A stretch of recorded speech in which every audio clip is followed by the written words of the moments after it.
Alright, good evening. Si Pilosopo Mamay nagbabalik, aka Sagit Neto. Yun. Anyway, marami mga tao na anxious, nagre-request, kailangan daw makasagap sila ng update dito kay Isko Moreno versus Honey Lacuna. Okay, kaya andito tayo. Anyway, importante itong video ito dahil mabubuksan ang isipan ng mga taga Maynila. Okay? I-justify natin kung bakit tinawag na Pearl of the Asia itong Maynila. Bless ang Maynila dahil kaya lang napag-iwanan talaga eh. Kaya ayusin ni Isko Moreno ito. Lahat ng ilog na tumatagos sa dagat. Ang talking about na ilog Pasig na ay pinagpalayan. Okay? According sa mga Vikings. Kung titingnan nyo ang New York, may Hudson River, ganoon din sa mga sa France, okay? At saka ito sa London, yung ilog ay nagme-merge sa dagat. That is opportunity talaga yan, okay? At ang Pilipinas ay napakaganda. Yung Maynila ay gateway talaga. Okay, yung oportunidad. Yung kaya nga taga-ilog dahil Tagalog doon nagsimula yung word na yun. Anyway, babalikan natin yan at magandang kwento yan Sa ngayon, ang ating isa-subject ay tungkol sa real estate ng Maynila. So, it's a prime lot ang Maynila. Uncomparable, sabi nila ang Maynila. Meron kasing historical landmark ang Maynila, which is pwede mo tayuan yan ng mga daming mga hotel dahil nadun lang yung mga mga turista, mga napapasyalan nila. At saka nadun pa din ang harbor ng Maynila, yung Kalakalan. So napakayaman ng Maynila. Kaya lamang ay hindi nga namamanage ng maayos, okay? At kaya dong si Isko Moreno ay pumunta diyan ay maraming uma-approach ng mga taga ibang bansa na willing mag-invest, nagpaparamdam, okay? Kay Isko Moreno. 27 na mga dignitarian yung pumupunta sa kanya. So, anyway, bubusisi natin to. Exercise natin to tungkol sa prime lot, kung tawagin, okay? Kung may mga businessman, aware sila sa ROI, return of investment, di ba? Okay? Kasi meron silang rolling expenses, and then hopefully, yung kanilang ininvest, within, sabihin natin na 5 or 10 years, harvest na sila, di ba? So, ang Maynila talaga ay, it's a bless sa Maynila. Yung lupa nila talaga ay ginto. Alright, let's break it down, okay? Let's say, negosyante ka. Sa probinsya, meron kang itatayong building. So, you're aiming, for example, na in 5 or 10 years, kailangan maibalik mo yung ROI mo, yung return of investment, okay? Ngayon, hindi mo pwede ikumpara yun sa Maynila na mabilis mong maibabalik yung yung iyong construction. Kasi ang Maynila ay talagang hindi mauubusan ng renter dahil prime lot yan. Pwede mong pataasan, di ba? At especially now, tataas yung mga materyales. Tapos ilalagay mo lang sa sa probinsya na mahina yung mga renta na merong risk na parang napakahirap. That unlike sa Maynila, mabilis ang appreciation, okay? For example, another example, may tinatawag na pauupuin. Yung mag-i-invest ka, hindi mo alam kung tatamaan pa ng progress yung lugar na yun. Okay? Kung tataas ang equity, kung tataas ang appreciation. So, yun naman ang risk doon sa ibang lugar na hindi katulad ng Maynila.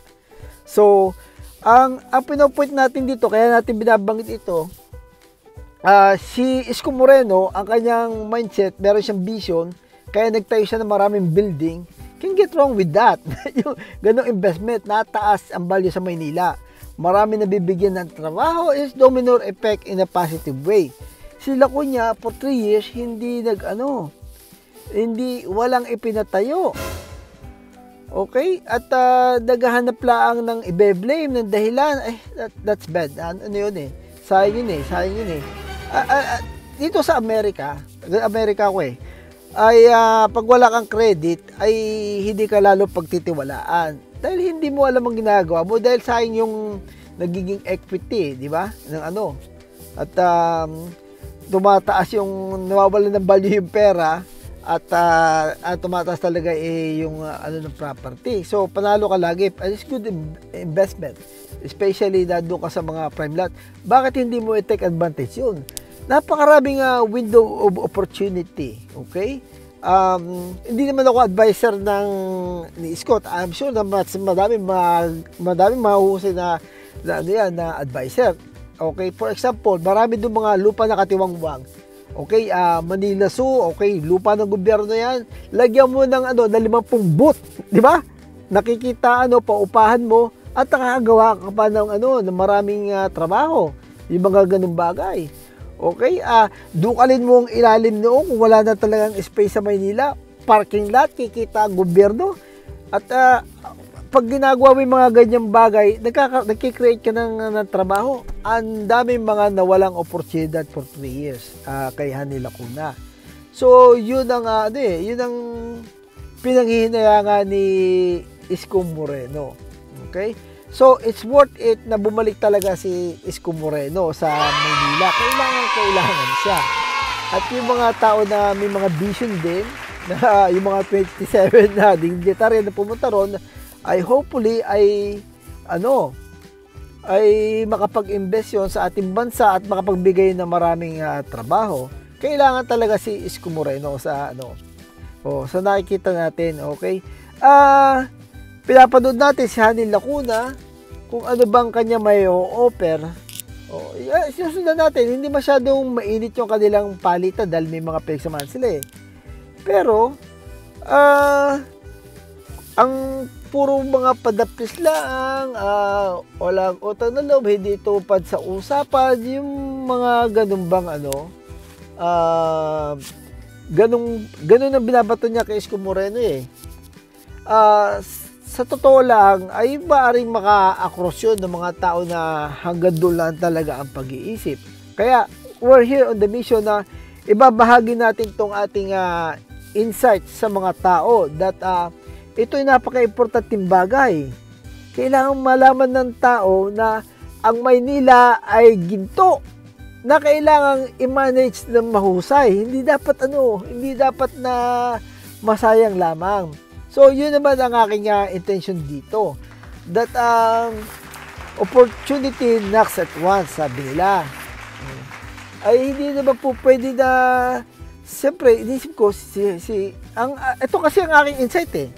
Si Hani Lacuna, doktor yan eh, anak niya ay nagpwesto na sa gobyerno, ay siguro sabi ni Hani Lacuna, ako may doktor ganyan, ate kami bahala sa iyo. Kamag-anak Incorporated. Yun ang ugali na, tama ba ako o hindi? Okay, yun ang mga, yun ang problema, kaya hanggang doon lang si Hani Lacuna na walang napagawa, okay? So, ang na-maintain lang ni Hani Lacuna ay at least yung inumpisahan ni Isko ay napakasagwa naman na umpisa na yung pagbibigay sa mga senior citizen na alsin pa. So, itinuloy na lang niya yun. At hindi may magpapatuloy. At baka may improve pa yun kung magkakaroon, kung kikita ang Maynila at mag-i-improve. At yung money attracts money, di ba? May pera ang Pilipinas ang Maynila eh. Ay makakaano yun, may puhunan. So, yun ang may mga bayan niya na nagsusulputan, nag-i-struggle, magaling ang mayor, kumikita eh. Tumataas yung mga value ng property nila, nagtatayo ng mga hanap buhay, syempre may pera ang tao na ginagasta, nagsisirculate, nagkaka-business, so ganun. So, kailangan buksan natin ang isipan ng mga tao. So, ang issue dito, kailangan ang mindset ng tao ay bukas na ginto pala itong Maynila, kailangang ma-manage na maayos.